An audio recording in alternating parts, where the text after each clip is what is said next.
A local prosecutor bringing criminal charges against former President Trump in a 6-year-old case the feds refused to take up. This is the first time a former or current president has faced an indictment. For legal analysis, we are joined this morning by former Harvard Law professor and New York Times bestselling author Alan Dershowitz with his latest book, Get Trump, The Threat to Civil Liberties, Due Process, and Our Constitutional Rule of Law. Good morning to you, sir. Thanks for joining us here on the National Desk. Your reaction first to the news.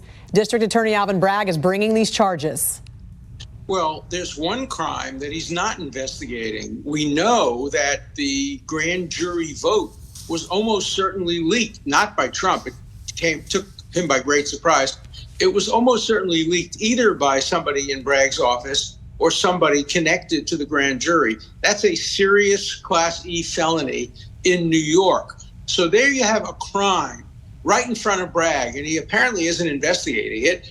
Instead, he targeted Trump, campaigned against him as a Democrat, promised he would get him, spent years searching through the statute books, couldn't find anything, but was determined to indict the man who was running against the head of the Democratic Party, Joe Biden. Man, I voted for him, hope to vote for again. Politics has nothing to do with this. But what is he doing? Searching for crimes, finding nothing, creating a crime, instead of searching for crimes that are occurring right under his nose, perhaps by people in his own staff. This is a double standard. This is targeting and weaponizing. It's not the American way of justice. A very sad day for justice. Look, we haven't seen the indictment. We can't be sure. Maybe they have a videotape of him shooting somebody on Fifth Avenue.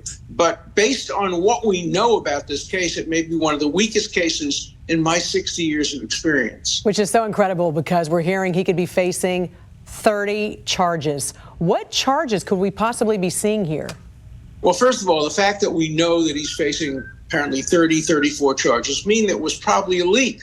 It's not just speculation. Somebody inside who knows, who's seen the indictment, seems to be leaking this. What they do is they take one crime, it's like you have a big salami and you have a very sharp knife and you can slice the salami into 36 pieces. That's what they often do. Perhaps every single one of the payments made to Michael Cohen, greatest witness in the history of the world, if you want to put liars on the stand, they probably just broke it up into many, many pieces. But a motion will be made to join together into maybe 2 or 3 offenses. But we don't know. But there's no possibility he can get a fair trial in Manhattan, a borough that went, over 80, close to 90% against Trump. The case has to be moved to a place like Staten Island or upstate New York, where judges and jurors won't come home to their family and be worried that their family will never talk to them again because they're responsible for letting Trump run for president.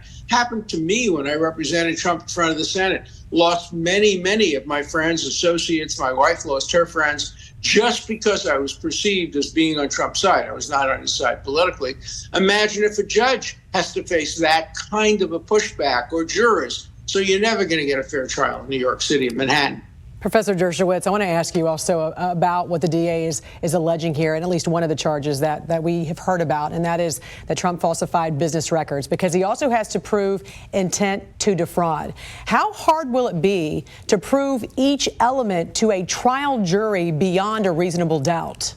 If this were somebody named John Smith and it were in Chicago, there'd be zero chance any first-year law student would win the case.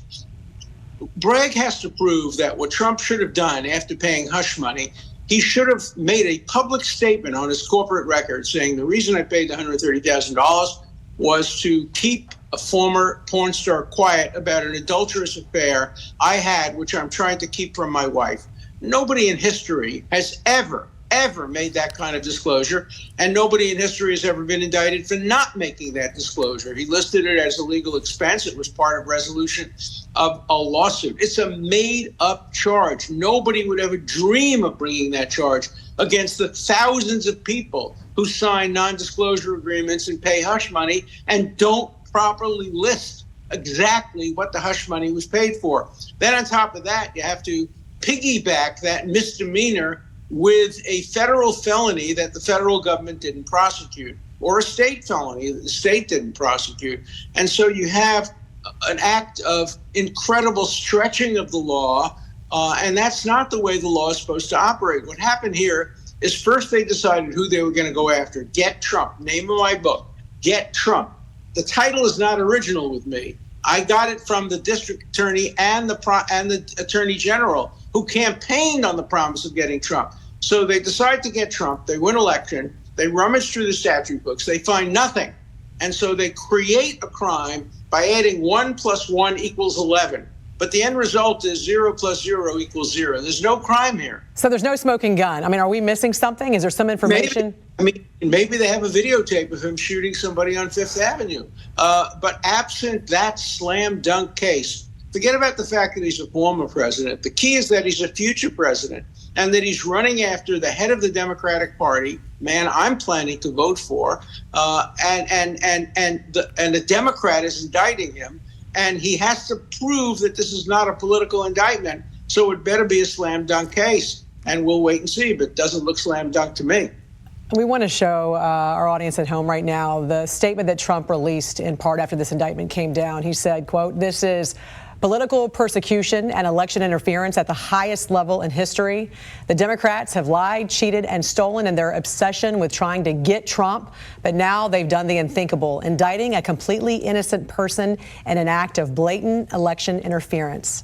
Is there anything the GOP could do to stop this prosecution? No, what you can do is hold the DA accountable. Look, I'm a Democrat. I'm a liberal Democrat. I don't blame, quote, the Democrats for this. There are many Democrats out there, many who are opposed to this. I'm getting letters and emails from them. They're saying, look, we don't like Trump, but we don't want to see him indicted for a Mickey Mouse crime. And so, no, I don't think the Republicans can do much. They're trying to subpoena Bragg in front of the grand jury. I don't know what effect that will have.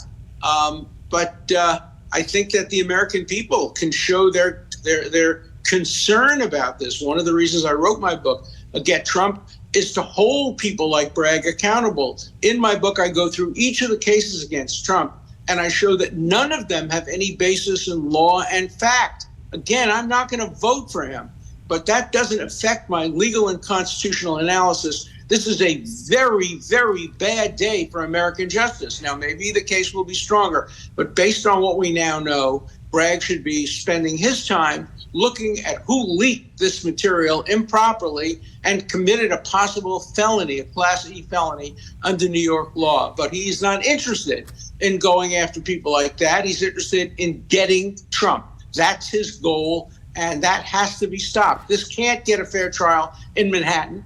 The trial should be moved to Staten Island or upstate New York, a place where jurors and judges will not have to worry what their neighbors think of them if they vote to do justice in this. And Professor Dershowitz, there's also another aspect to this, because some lawyers are now questioning if Bragg could ask the judge to restrict Trump during his pre-trial release from using social media or holding rallies, similar to what happened with Roger Stone. What's your thoughts on that? Can the judge do that? It was wrong when he did it to Stone. Trump is every bit as innocent as you and me and has the same First Amendment rights as you and me. An indictment means nothing. A prosecutor can get anyone, any grand jury, to indict anyone he wants him to. The idea that that would be used to curtail not only his First Amendment rights, but your First Amendment rights and my First Amendment rights to listen to Trump. Remember, as Justice Thurgood Marshall once said, the First Amendment has two aspects. The right to speak, that's Trump's. The right to hear what Trump has to say, that's our constitutional right. And no judge should be able to take away our constitutional right to listen to Donald Trump or to not listen to him. You can turn off the television if you don't want to hear him, or don't read the social media. But people who want to hear him have the right to hear him, and the judge should not be able to cut back on that. Very quickly, give us a timeline of what we're going to see happen next. Well, we're going to see on Tuesday or something like that, he'll be arraigned, probably do a mugshot, probably be the most popular political poster in history, and probably people will make T-shirts out of the mugshot, and it'll be part of his campaign to show the mugshot. So we'll see that. Then immediately, within a week or two, we'll see motion to dismiss on statute of limitations ground. on no crime, statute to make a change of venue to Staten Island or somewhere else. So we'll see a lot of action, but nothing definitive, a lot of motions practiced, but those motions could determine the outcome of the case. Alan Dershowitz, always great to get your expertise and talk to you. We appreciate you joining us here on the National Desk. Have a great weekend.